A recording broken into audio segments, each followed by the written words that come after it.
Show me your glory. 오늘은 예수님의 비유 제9강 용서와 사랑에 대한 비유를 합니다.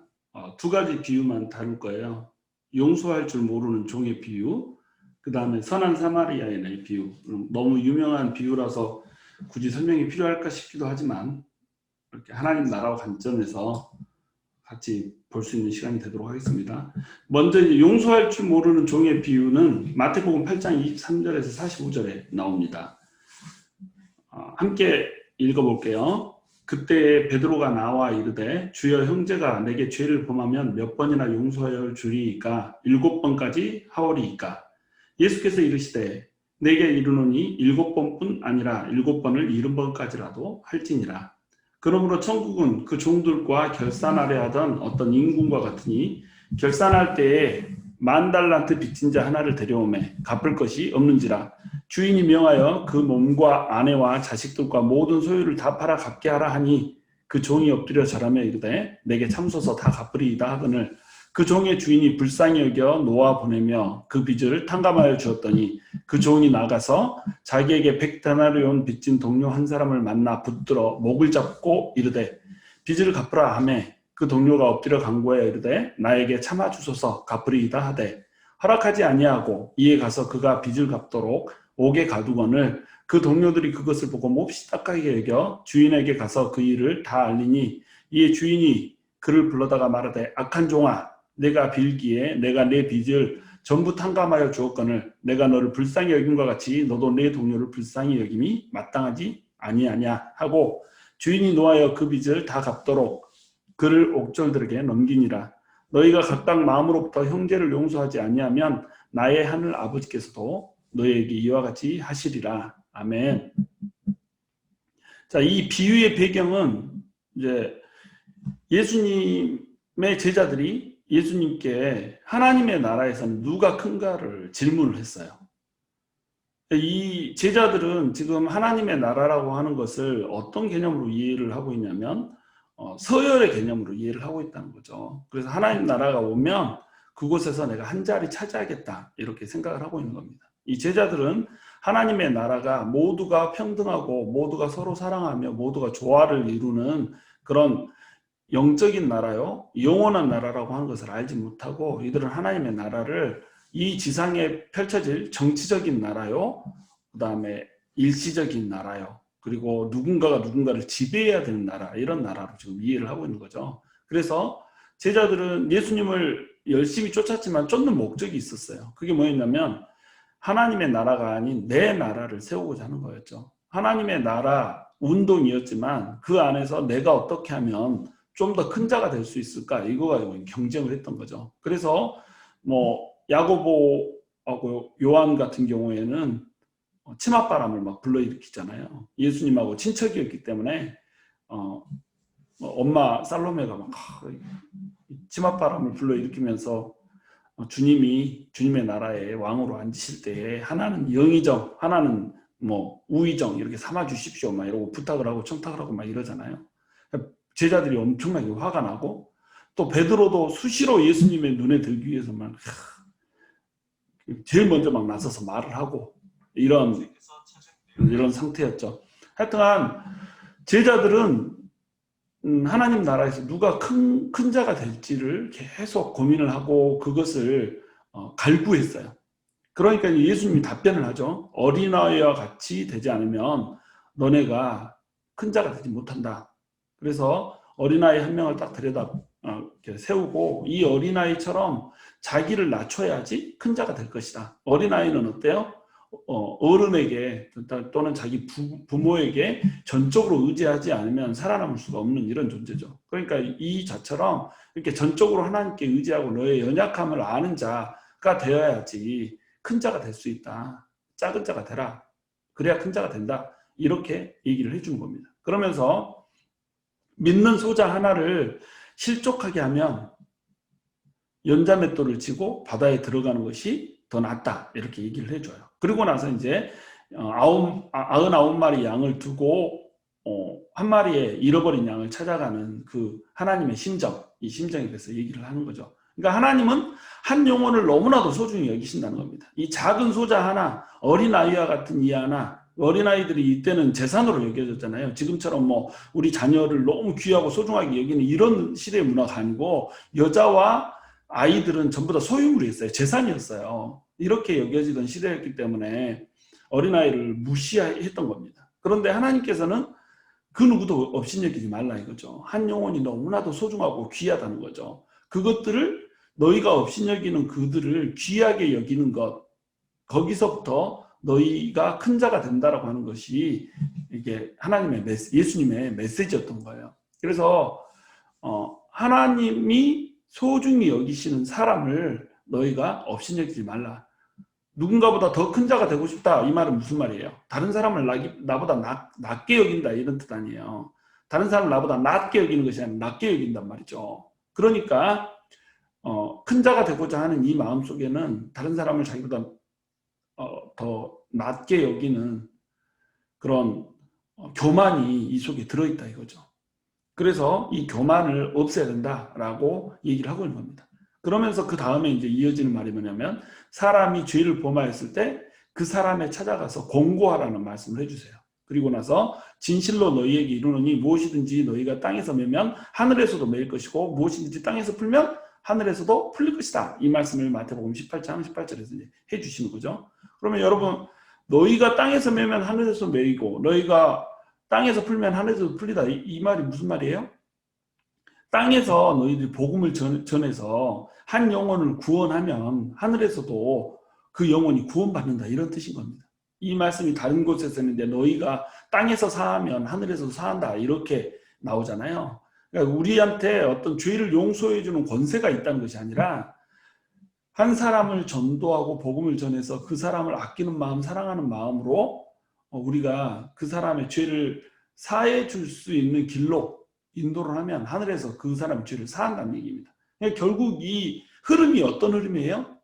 한 영혼을 소중히 여기라는 흐름인 거예요. 한 사람을 너무나도 소중히 여기라 이 설명인 거죠. 한 사람을 소중히 여기기 때문에 사람이 죄를 범했을 때 그 사람한테 찾아가서 권고하라고 얘기를 하는 겁니다. 왜냐하면 그 사람한테 찾아가서 권고하지 않으면 이 사람의 죄를 알고 있음에도 죄에 대해서 얘기하고 이렇게 좋은 말로 권유를 해주지 않았기 때문에 그 죄가 나한테도 값이 와버리거든요.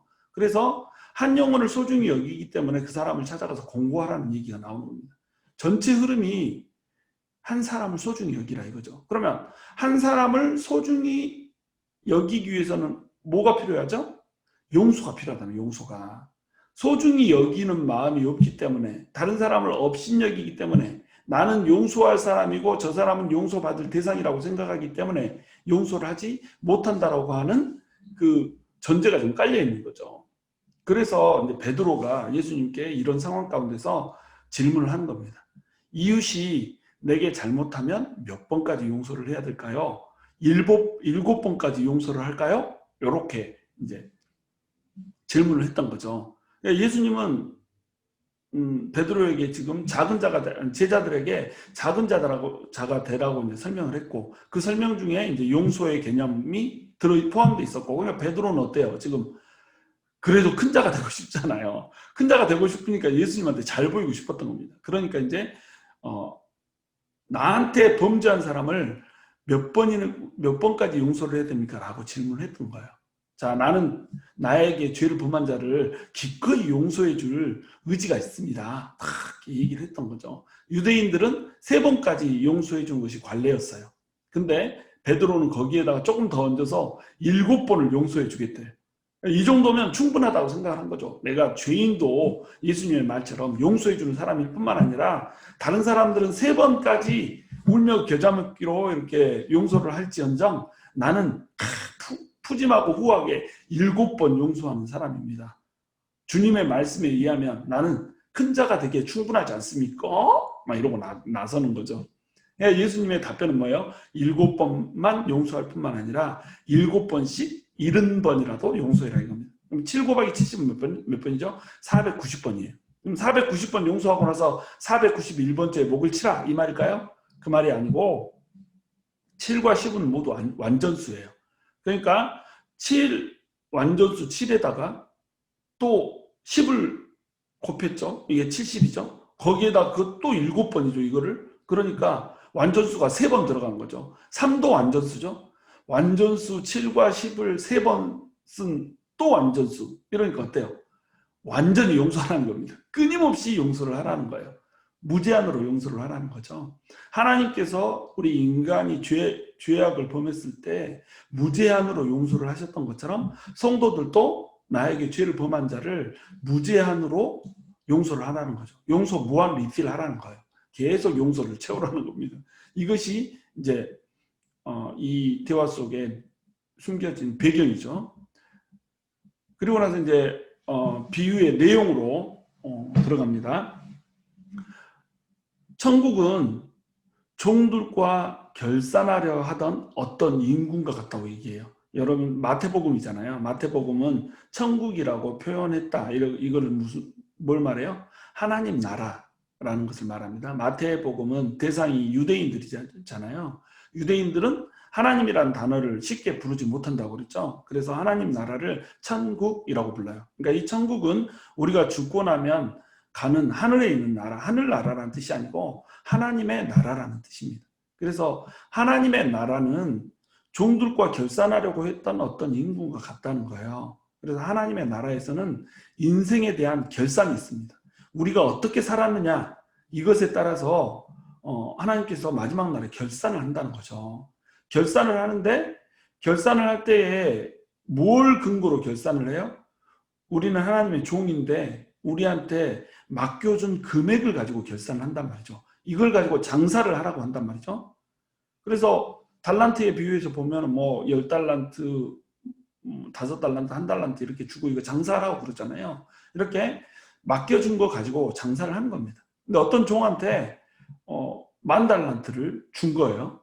장사를 하라고. 근데 이 10,000달란트를 가지고 사업을 크게 번창하기는커녕 이 사람이 10,000달란트를 날려버렸네. 이 사람은 10,000달란트를 지금 빚진 종이 되어 있는 겁니다.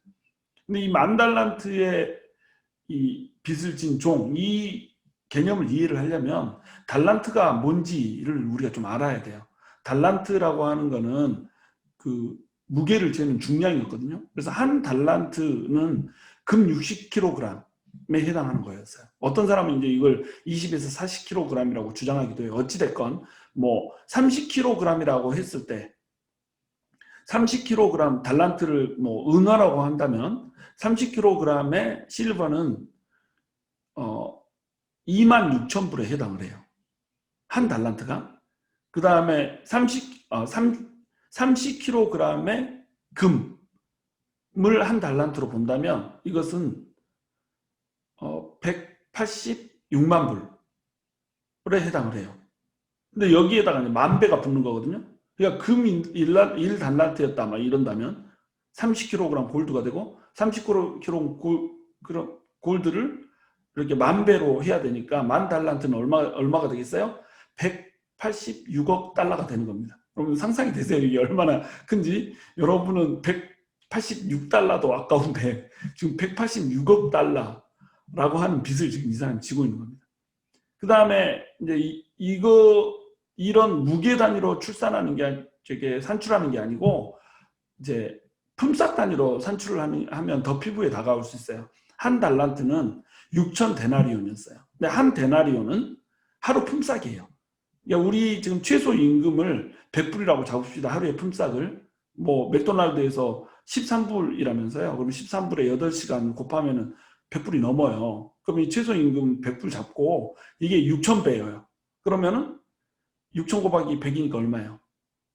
60만 불이잖아요. 아니, 맞죠? 60만 불이죠?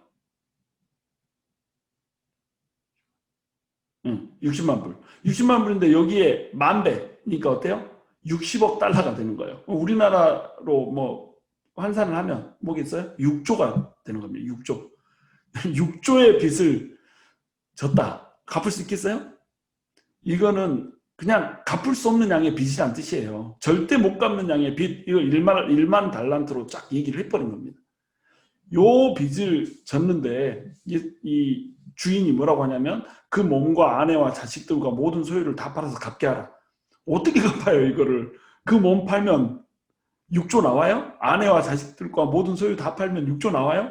절대 안 나와요. 이만큼 그 주인이 화가 났다 이 뜻이죠. 근데 이 종이 도저히 갚을 수가 없으니까 이제 엎드려서 막 읍소를 하는 겁니다. 참으소서 다 갚으리이다. 말은 뭘 갚기는 이거 어떻게 갚아요 이거를. 갚을 수 없는데 갚겠다고 얘기할 수밖에 없는 지금 상황인 거예요. 안 갚겠다고 얘기를 안 하면 그 몸과 아내와 자식들과 모든 소유를 팔아야 될 이런 처지니까 참으소서 다 갚으리다. 이렇게 갚지 못하는 걸 자기도 알고 남도 알고 다 알지만 다 갚겠다고 얘기를 하는 거예요. 그냥 주인이 그를 불쌍히 여기죠. 그가 갚을 수 없음을 알아요. 그리고 그의 몸과 아내와 자식들 이거 모든 소유 이거 다 가져봐야 주인한테 이게 무슨 의미가 있겠어요. 그래서 불쌍히 여겨서 전부 다 탕감을 해줘 버립니다. 그리고 탕감하고 돌려보내는 거죠. 근데 이 탕감받은 종이 100데나리온 빚진 동료가 있었어요. 100데나리온이면 이게 10,000달란트하고는 비교도 안 되죠. 100데나리온이면 100일치 품삯이에요.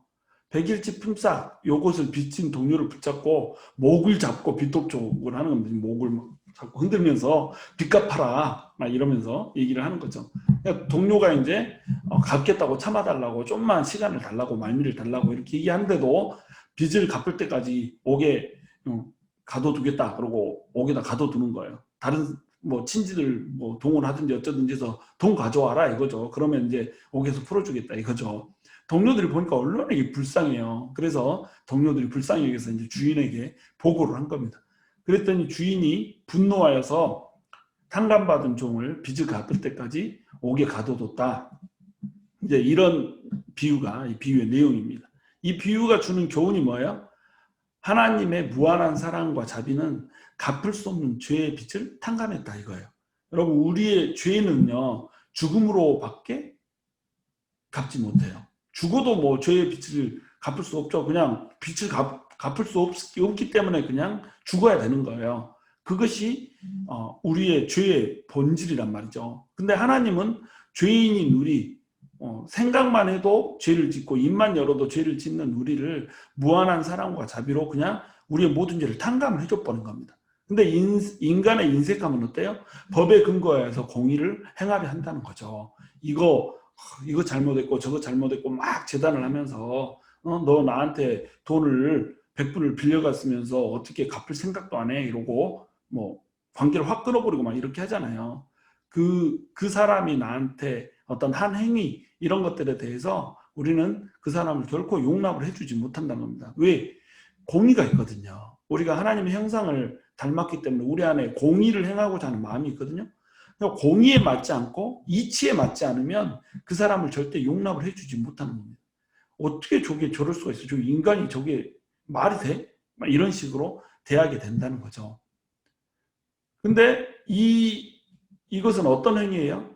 10,000달란트를 빚진 자가 10,000달란트를 탕감받았다라고 하는 그 사실을 생각하면 어때요? 100데나리온은 아무것도 아니거든요. 그러니까 우리의 죄를 전부 다 하나님께서 예수님의 피값으로 사해줘 버렸다라고 하는 것을 생각하면 사실 나에게 좀 범죄하는 거 이거는 아무것도 아니거든요.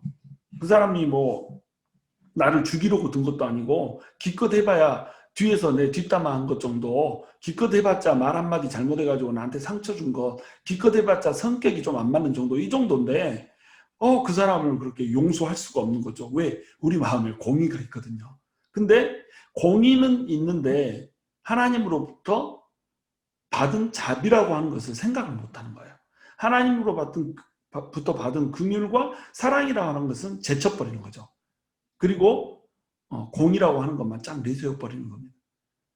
그래서 인간의 죄는 너무 커서 결코 갚을 수 없고 하나님의 탕감이 필요한 것이므로 하나님께서 탕감을 해주셨어요. 하나님의 그 측량할 수 없는 자비로 이렇게 탕감을 해줬다는 거죠. 노동자가 6조 원이라고 하는 거 이거 상상할 수 있어요? 6조 원이라고 하는 이 빚을 하나님이 노동자로부터 또 즉 우리로부터 사해줘 버렸는데 우리는 고작 몇백만 원 가지고 지금 달달거리고 있는 겁니다.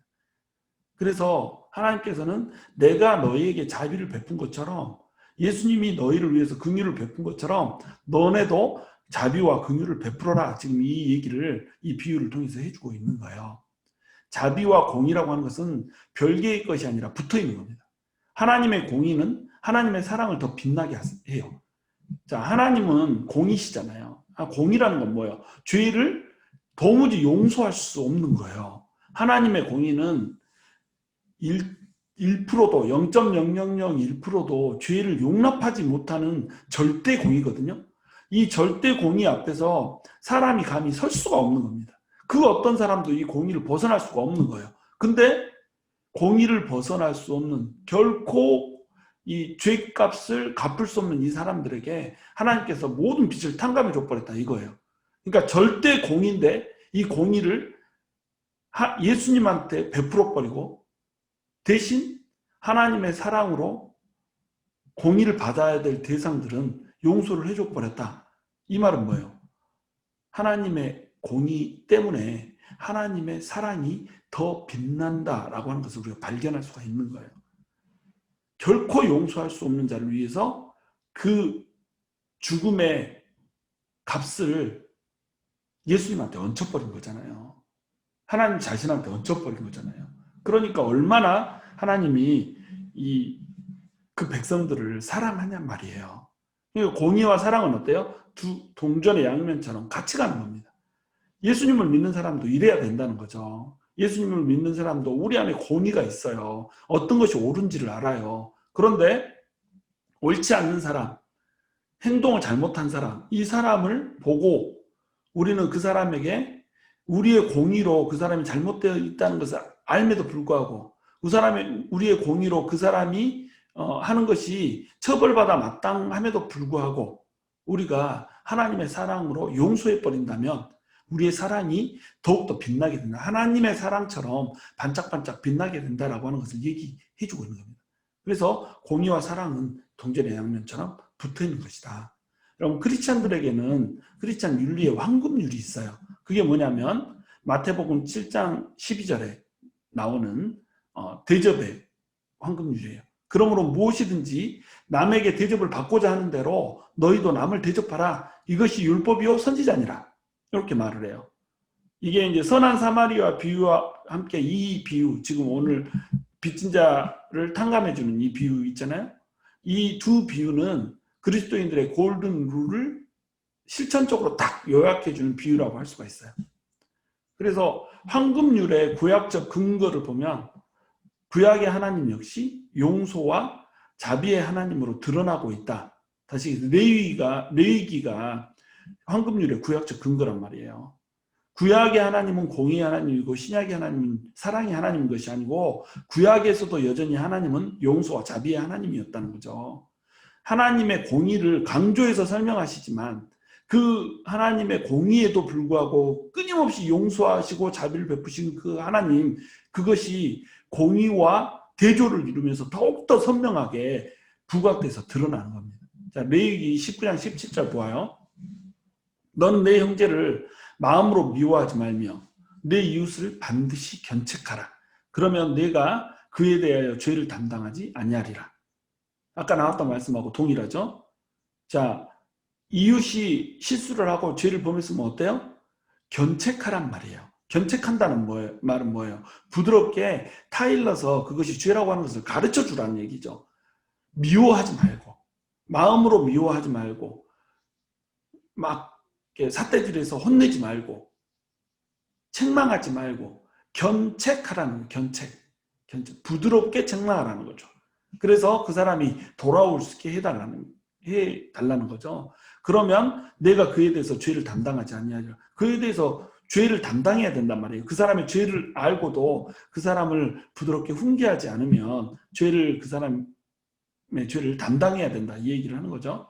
그러니까 원수를 갚지 말며 동포를 원망하지 말며 내 이웃 사랑하기를 내 자신과 같이 사랑하라. 나는 요한이라. 또 이렇게 말씀을 해요. 19장 18절에서 이렇게 말합니다. 원수를 갚지 말라고 하세요. 동포를 원망하지 말라고 해요. 내 이웃 사랑하기를 내 자신을 사랑하는 것처럼 사랑하라고 그래요. 이것이 하나님의 골든 룰이었단 말이죠. 황금 룰이었단 말이죠. 우리는 원수를 원수로 갚으라, 이에는 이로, 눈에는 눈으로, 막 이런 식으로 얘기해서 구약에서는 마치 원수를 갚으라는 것처럼 이렇게 이해를 하지만 하나님의 이 법칙은 뭐였냐면 원수를 갚지 않는 거였어요. 원수도 사랑하는 거였어요.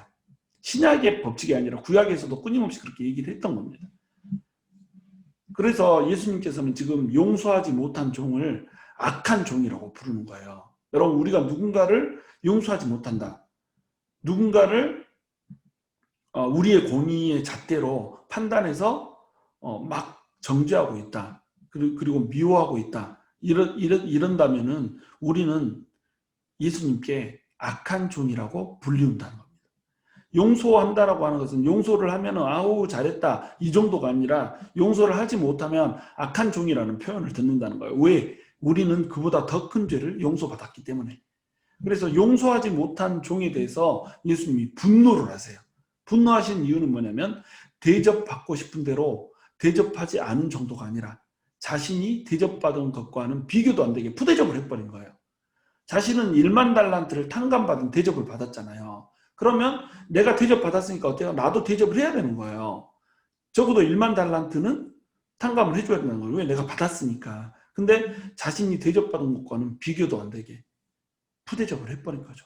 고장 몇백 불, 몇천 불 가지고 사람의 멱살을 잡고 옥에다 가둬버렸다 이거죠. 그래서 그리스도인들은 하나님께 대접을 받은 자입니다. 우리는 죄의 빚을 탕감받은 대신 사랑의 빚을 졌단 말이에요. 우리가 죄의 빚을 졌잖아요. 이 죄의 빚은 뭐예요? 죽음이잖아요. 이 죄의 빚인 죽음을 예수님께서 십자가에서 못 박혀서 대신 감당하여 주심으로 인해서 죄의 빚은 탕감이 되어버렸어요. 대신 우리한테는 이제 무슨 빚이 남았어요? 예수님이 우리를 위해서 죽기까지 사랑해 주신 그 사랑의 빚이 있단 말이에요. 그래서 로마서 13장 8절에서는 이렇게 얘기합니다. 피차 사랑의 빚 외에는 아무에게든지 아무 빚도 지지 말라. 남을 사랑하는 자는 율법을 다 이루었느니라.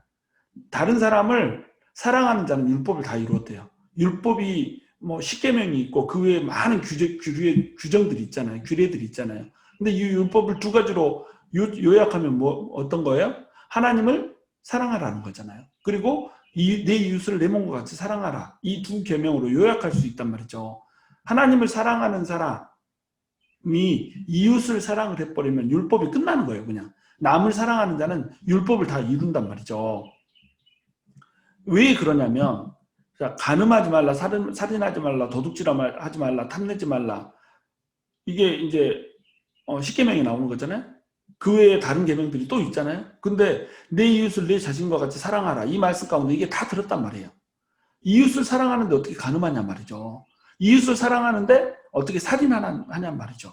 이웃을 사랑하는데 어떻게 그 사람의 것을 도둑질하고 그 사람의 것을 탐냅니까? 그 사람 거니까. 이웃을 사랑하는 사람, 사랑의 대상이 갖고 있는 거니까 탐낼 수가 없다 이거죠. 그러니까 이웃을 사랑하면 어때요?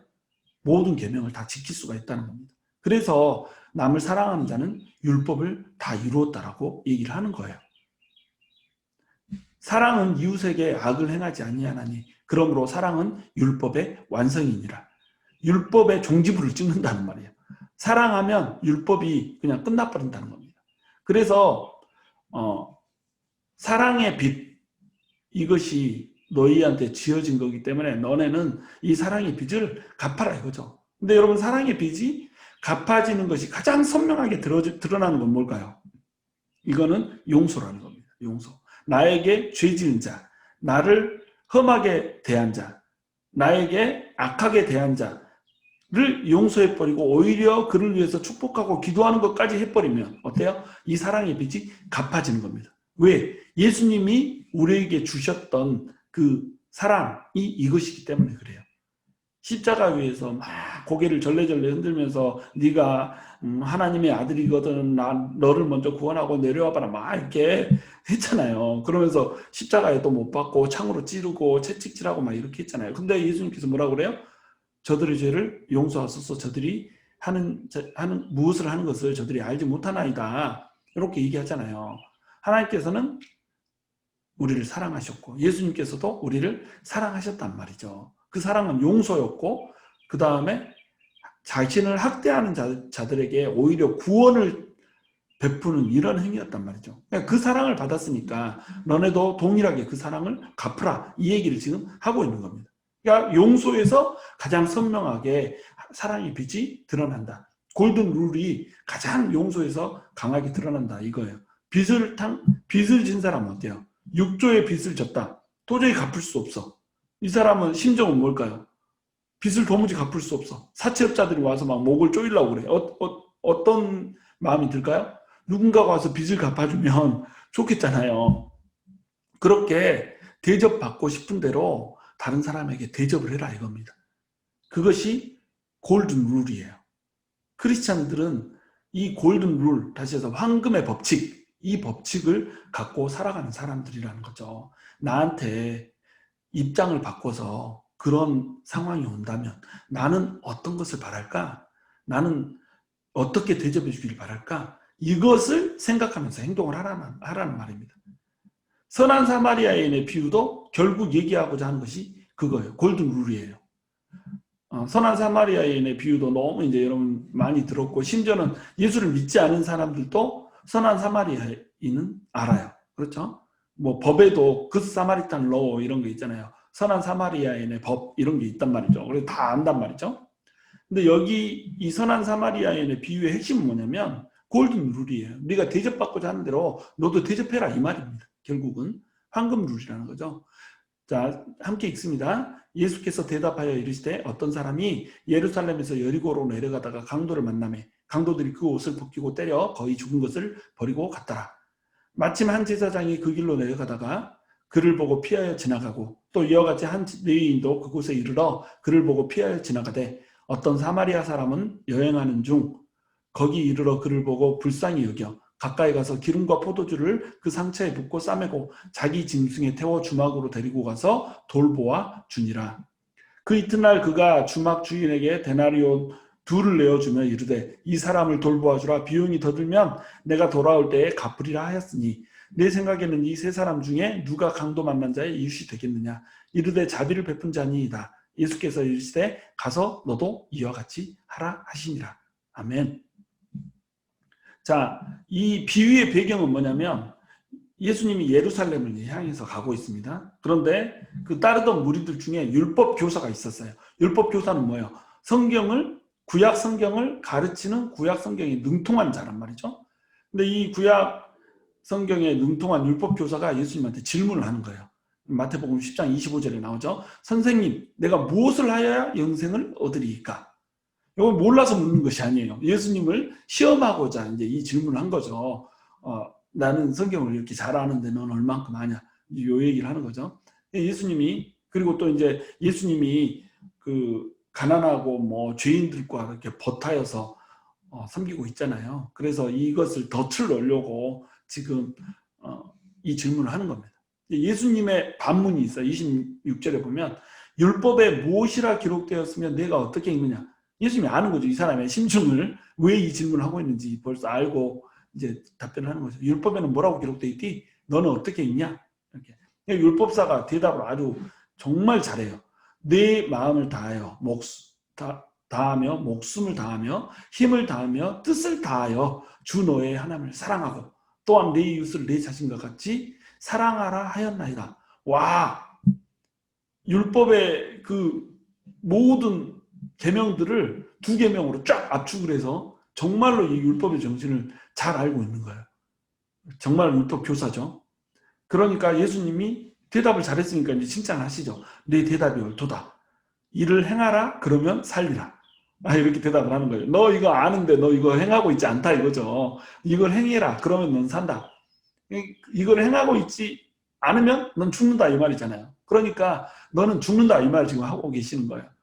근데 이제 율법 교사는 자기 스스로 자기가 이 말을 행하고 있는 걸로 착각을 하고 있죠.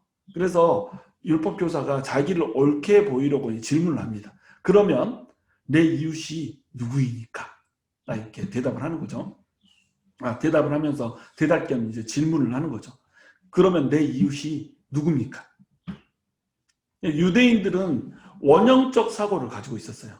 이웃에 대해서 또는 또 성결에 대해서도 거룩의 개념에 대해서도 원형적 사고를 가져요. 그래서 내가 있고 내 밖에 누가 있어요? 가족이 있고, 그 다음에 그 밖에 뭐가 있어요? 친지가 있고, 그 밖에 친구가 있고, 그 밖에는 모든 유대인들이 있고, 이제 그 밖에는 뭐가 있겠어요? 죄인이 있고, 또 그 밖에는 이방인이 있고, 이렇게 원형적인 사고를 한단 말이죠. 그럼 내 이웃은 어디까지냐? 유대인들까지죠. 질문의 의도는 뭐냐면 나에게 있어서 이방인을 제외한 유대인이다, 이겁니다.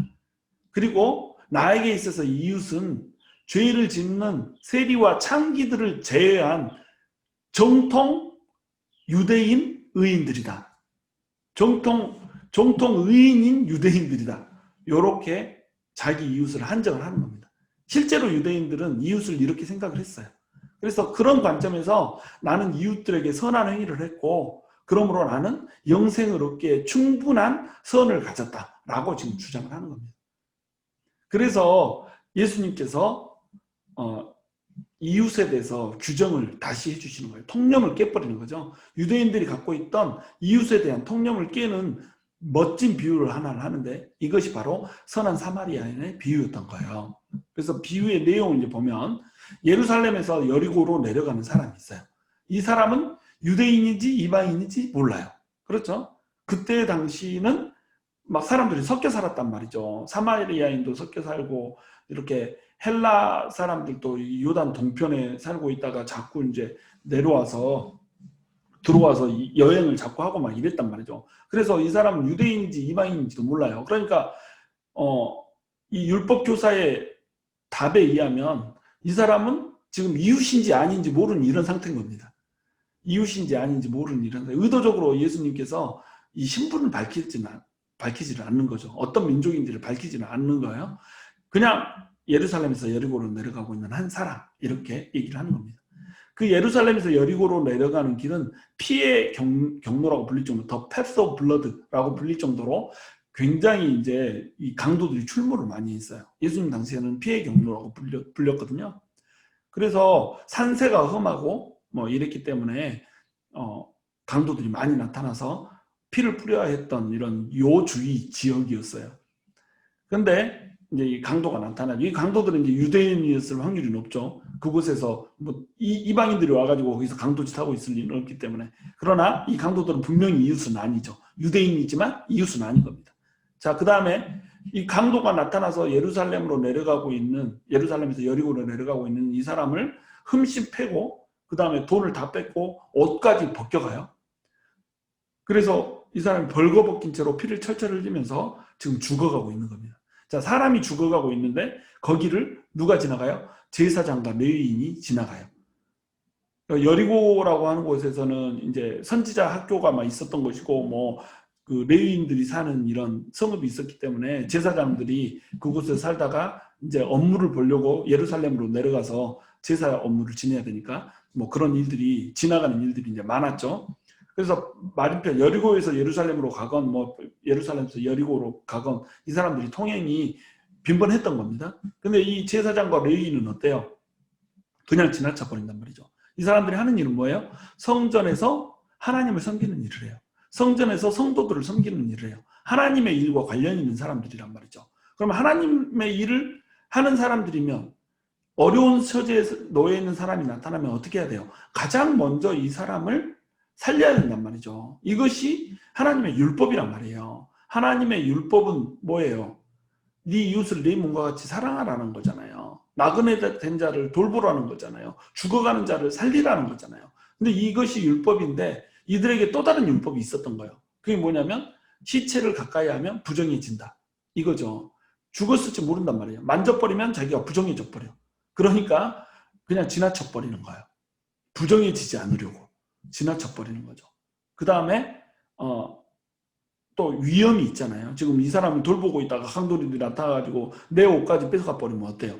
그러니까 뭐 두렵기도 하고 부정해지지 않고자 하는 그런 의도도 있고, 이러니까 그냥 혹 지나가 버린 겁니다. 세상의 소망이 돼야 되는 하나님의 사람, 세상의 말씀을 선포하고 그 말씀대로 살아야 되는 하나님의 사람들이 여기를 그냥 지나쳐 버리는 거예요. 전혀 세상에 빛이 되지 못하고 전혀 세상에 소망이 되지 못하는 하나님의 사람들, 이것이 제사장과 레위인으로 딱 나타나 있는 거죠. 자, 사마리아인이 이 사람을 구해서 여관으로 들어오는데 여관 주인이 어때요? 사마리아인이 주는 돈을 넙죽넙죽 받아먹어요. 여관 주인도 어때요? 여관 주인은 유대인일 거 아니에요. 유대인이니까 유대 지방에서 이제 장사를 하고 있겠죠. 예루살렘에서 장사를 하고 있으니까 유대인이죠. 근데 이 유대인이 아픈 사람이 있고 이 아픈 사람을 사마리아인이 치유를 해주고 돌보아 주는데 그 주는 돈을 넙죽넙죽 받아먹으면서 이제 전혀 아픈 사람은 거예요. 관심이 없는 이런 사람이. 그러니까 여관 주인도 어때요? 이 사람의 이웃이 되지 못하는 거예요. 근데 이 사마리아인이라고 하는 사람, 이 사람은 이제 여행을 하다가 이 사람을 목격을 한 거예요. 유대인들은 이 사마리아인들을 이방인이나 기회로 여겼어요. 왜 그러냐면 아수르에게 북이스라엘이 이제 잡혀가잖아요. 그러면서 아수르가 혼합 정책을 쓴 겁니다. 그래서 아수르는 다른 이방 족속들, 그 아수르 제국에 속한 이방인들을 이쪽으로 이주시키거나 또는 유대인들을 다른 쪽으로 이주시키거나 이렇게 해가지고 이 민족의 순수성을 말살해버린 거예요. 혈통을 무너뜨려버린 겁니다. 그러니까 더 이상 이제 유대인이 아닌 거죠. 정통성을 잃어버린 이스라엘 백성인 거죠. 그래서 이 사람들은 석격 쓰니까 이방인이다, 유대인이 아니다, 개다 이렇게 여긴 겁니다. 그런데 자신들이 개로 여겼던 이 사마리아인은 이 사람을 불쌍히 여겨서 기름과 포도주로 상처를 치유해요. 자기가 가진 걸 쓰죠 지금. 자기 짐승에 태워서 주막으로 데리고 가서 돌보아줘요. 오던 길을 돌이켜서 주막으로 돌아가죠. 그래서 돌보아주죠. 그 다음에 다음날 하룻밤을 여기서 새어오니까 다음날이라는 얘기는 다음날 주막 주인에게 데나리온 2를 주면서 돌보아주라 부탁해요. 이틀치 자기 품삯을 주면서 돌보아달라 이러면서. 그 다음에 비용이 더 들면 돌아올 때 내가 갚겠다 약속까지 해요.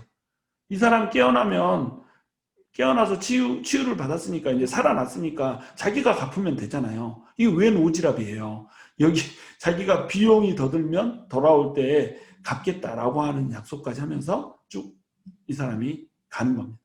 그래서 사마리아인은 지금 전혀 모르는 사람을 위해서 위험도 감수했죠. 자기가 돌보고 있는데 강도가 와서 자기 덮치면 어떡해요. 위험을 감수했단 말이죠. 그 다음에 자기의 물질을 드렸죠. 기름과 포도주를 다 썼죠. 그 다음에 자기의 정성을 다 드렸죠. 자기의 돈도 드렸죠. 오던 길을 돌아갔죠. 하루를 그 사람을 위해서 돌보고 함께 있어줬죠. 그 다음에 자신이 못하니까 다른 사람에게 부탁하면서까지 이 사람을 끝까지 책임지고 있죠.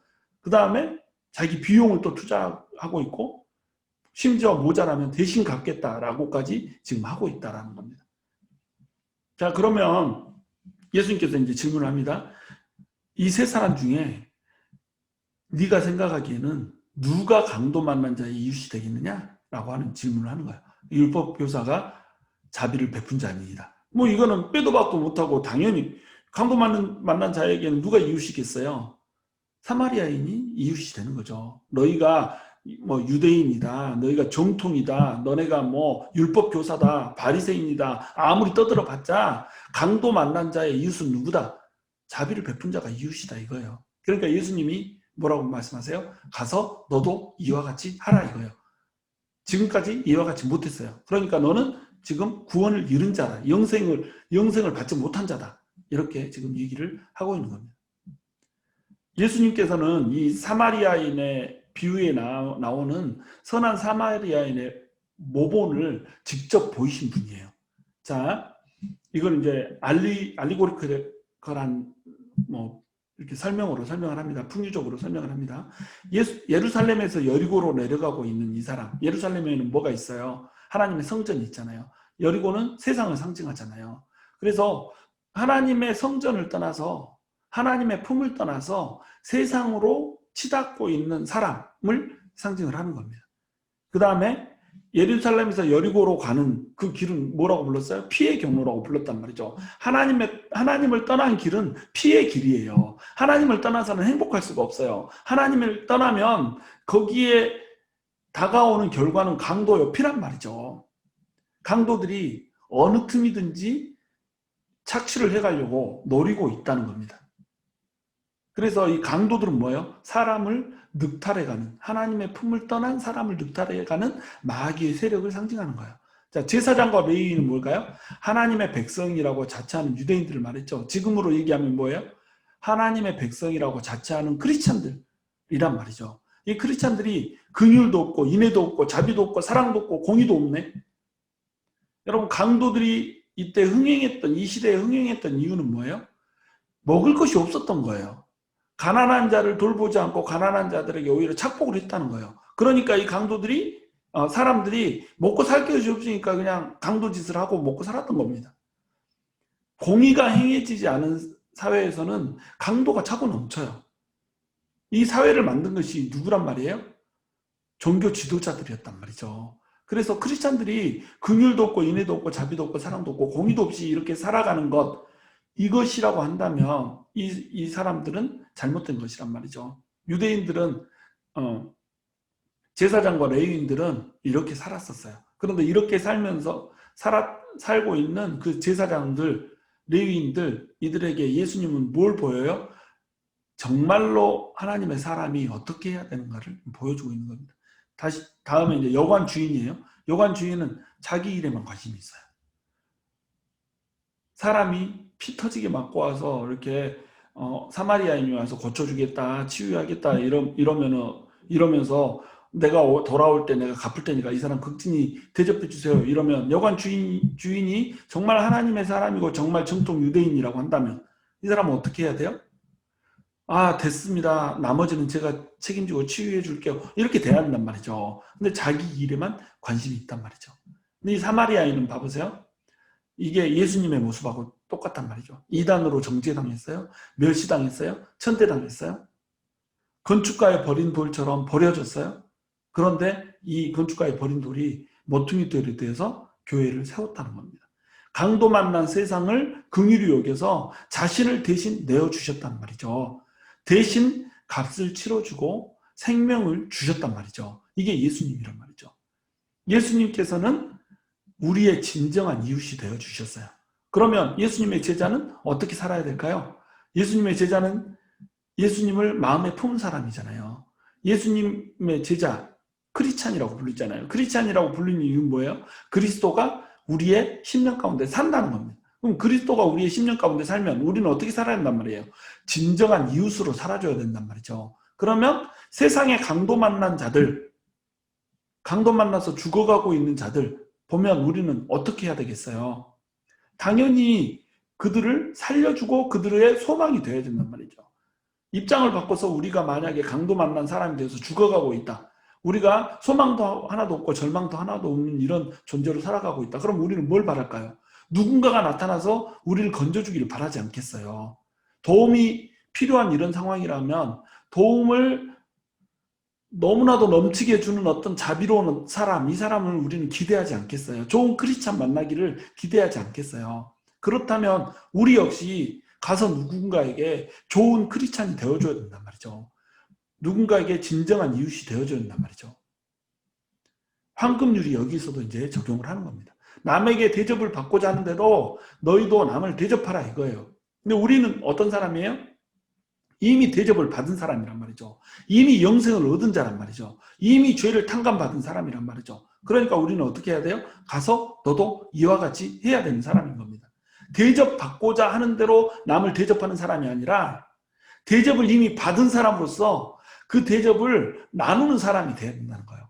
그게 우리가 해야 되는 일이란 말이죠. 근데 여러분 요즘에 교회를 봐보세요. 교회는 사람들이 모여 살잖아요. 크리스찬들만 모여서 살잖아요. 대접을 받은 사람들만 모여서 살잖아요. 사랑에 빚진 자들만 모여서 살잖아요. 근데 교회에 어때요? 강도 만난 사람들이 득실거리네.